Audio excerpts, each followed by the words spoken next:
Good afternoon and welcome to this week's edition of Take 10. A few notes before we begin. The session will be recorded live. We encourage you to use the live chat function. All chats will be monitored by a member of our team. However, they will not be part of the session recording. Recordings will be uploaded to our YouTube channel within 24 to 48 hours. Stay tuned for your chance to win an incredible prize package with a retail value of over $100.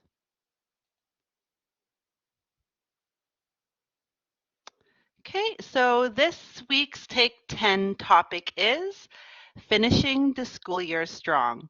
So today is Tuesday, March 23rd, 2021. My name is Charlotte Cardinal, and I am one of the counselors with NLC College. And don't forget to enter for your chance to win an NLC Wellness Swag Bag. The deadline to enter this week's prize draw is this Thursday, March 25th, 2021. To enter, just email counseling@northernlakescollege.ca with the subject line STRONG. Okay, and now I will be going over some tips on how to finish the school year strong. So the first one we're going to go over is using positive self-talk. So often when we get overwhelmed and frustrated, we kind of tend to turn to negative thoughts, which are not helpful. So try to be more on the positive side. So here are some examples. If I get some studying done now, I won't worry about it when I do something fun later. So really trying to prioritize getting your studying done and saving the fun stuff for later. And you'll be able to fully enjoy doing the fun stuff later when you're not having to worry about studying or doing assignments. So boring work isn't going to get interesting later, so I should get started and take short breaks when it gets hard. So just remember to definitely take those short breaks and to give yourself time to even process information is another reason to take those short breaks. So, maybe do some reading for like an hour and take like maybe a 15-minute break and then get back into it. But try not to study for too long. If I open the textbook, look through my notes, and read the assignment guidelines, at least it's a step in the right direction. Once I get going, it'll get easier. So definitely going over your notes, kind of going over your assignments and kind of like going through your textbook is kind of a way to kind of get started and to kind of have an idea of what you need to do and kind of what needs to get done. I'll understand the material better if I search for main ideas first and focus on the details later. So kind of like when you're brainstorming, you're just kind of writing down whatever comes to mind, and usually kind of helps to get your ideas flowing. So it's a good kind of first step, especially if you're stuck. It just kind of gets stuff flowing through your brain, and then you're able to kind of put things together and cross out things that don't make sense, and kind of focus on the things that kind of really matter. And collecting the details for it is a good start. Okay, so the second one is to ease your anxiety. So address avoidance, do a little bit of work consistently. So doing a little bit of work here and there. So instead of just clumping it all in one afternoon, kind of separate it into smaller steps so it doesn't seem as overwhelming. Be productive early and often. So this is kind of a good, if you've gotten a good start, to really have a good plan in place is a good kind of way to be productive.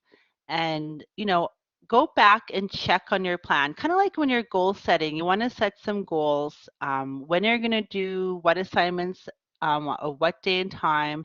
And it's always good to go back and look at it and see, make sure that you're still heading in the right direction. Write down your concerns and the steps to address them. So if you do have any questions or there is something that's concerning you, definitely write them down, and then write down steps on how you can address them. And last but not least, taking care of your physical tension by trying some deep breathing, yoga, cardio, or meditation. So being able to do some breathing often will trigger our brains to kind of go more into like a calmer state. So by triggering your deep breathing, doing yoga or cardio will really trigger your brain to start to kind of relax, to be able to release that tension. Okay, and the third one is get a study buddy. So some good reasons on why you should get a study buddy. Well, you're less likely to skip work. So if you have somebody that's kind of depending on you and counting on you, you're more or less likely to skip meeting with them. You can enhance retention of the material. So you're more likely to hang on to that information for longer periods of time. Makes work less tedious. So it's kind of, it gets you out, it can make it a little bit fun as well. It's a good opportunity to get out of the house and pull away from distractions. So, because often when we're at home, we have so many distractions that it's hard to focus and hard to stay motivated sometimes. So it's another reason to get a study buddy is to meet away from home. But of course, now with COVID, you kind of have to practice some safe practices, especially when you're around other people. It also boosts your intrinsic motivation to get things done. So if you know that you're going to be meeting with someone ahead of time, it kind of helps you keep motivated. Okay, and last but not least, so problem-focused coping strategies.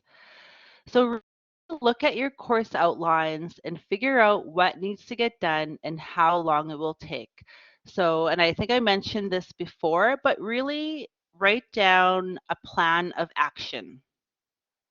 So really just writing things down, taking the time to schedule work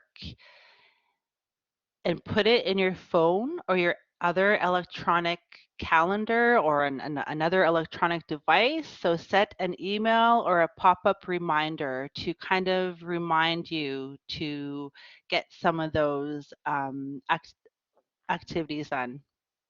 Take challenges head on. So really, take charge and take control of the work that you need to do and the assignments that you need to get done. Identify obstacles and what you can do about them. And one of the most important things that I do tell students when they are behind or if they are struggling and they're overwhelmed sometimes is reach out to your instructors. Definitely keep that communication open with your instructors. If you're having a hard time or finding things difficult, communicate with them. Also, ask them what is it that you can be doing or what is it that you should be focusing on the most.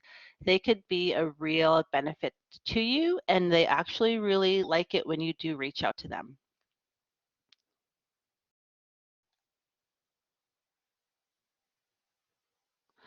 Okay, so that wraps up today's Take 10 topic. If you would like more information about today's Take 10 topic, we encourage you to reach out to our counseling team.